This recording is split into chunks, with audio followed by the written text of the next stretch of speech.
Way last night. The latest from investigators in 90 seconds.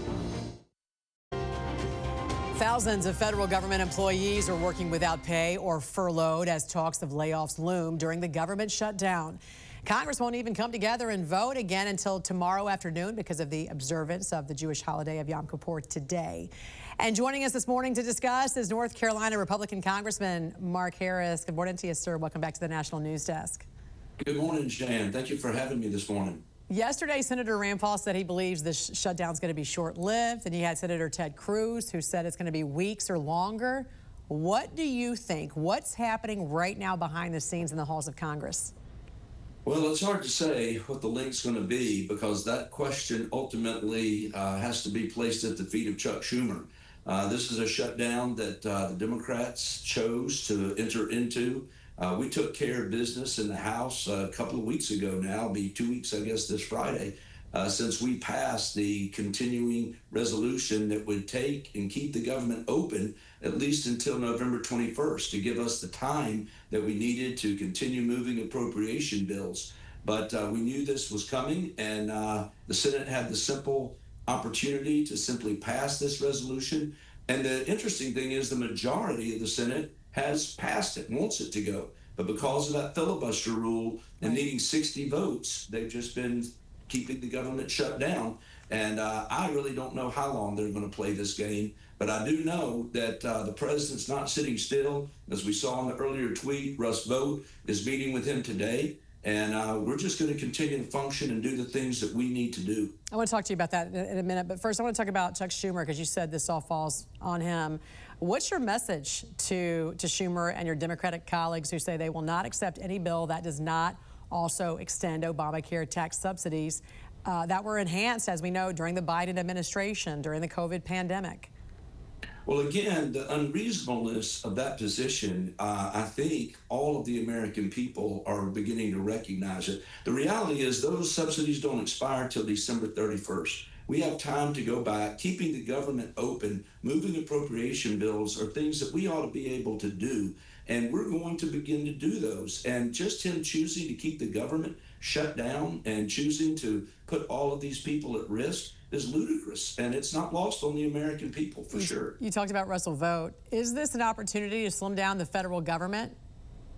Oh, I think it's going to turn out to be. I mean, we've made it very clear that reduction in workforce, if this thing continues, I mean, listen, he has the unenviable position of having to keep the government running. And so he's in a position that he's having to just make decisions each day. And I think obviously the workforce, some 750,000 federal employees are obviously at risk. And this is an opportunity, no doubt, to begin to shrink the size of government. And that's something that needs to be done. The fact that Schumer has handed this opportunity to us, I'm really fascinated by that. Before I let you go, I want to ask you about that rare congressional hearing that was held in your home state of North Carolina and the gut-wrenching testimony of the father who blames lawmakers for soft on-crime policies similar to what happened in your state that freed his daughter's suspected killer who had been arrested and charged with dozens of felonies. Let's listen to 22-year-old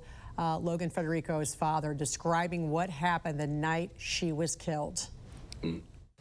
Think about your child coming home from a night out with their friends, laying down, going to sleep, feeling somebody come in the room and wake them, and drag her out of bed, naked, forced on her knees, with her hands over her head, begging for her life.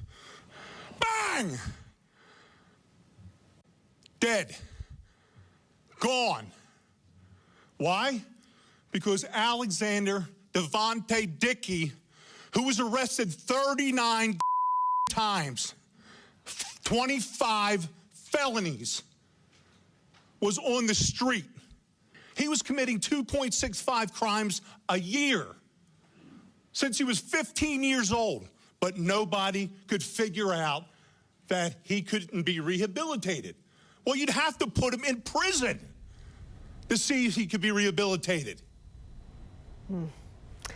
That was just gut-wrenching to watch, especially as a parent. I'm sure you can relate. When you heard this, what went through your mind? Why was her suspected killer on the streets? Jan, I was in that room, as you said, and it was gut-wrenching. I mean, the job that her father, Stephen, did in really painting the picture of that night was absolutely unbelievable. And I will never forget that testimony, and I will never forget Logan's story, having been there and heard that and sensed that. You're exactly right.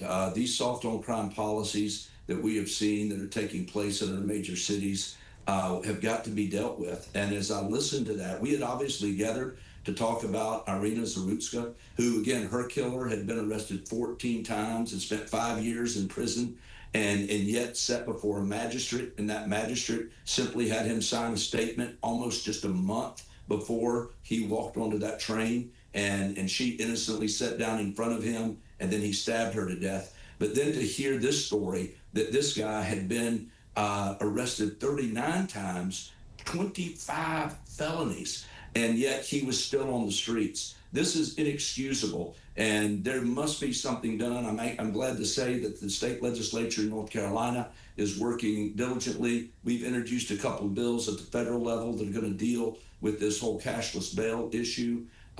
Something's got to be done, and these parents who have suffered this incredible loss are turning that pain into something positive to get something done, and I'm very grateful to them.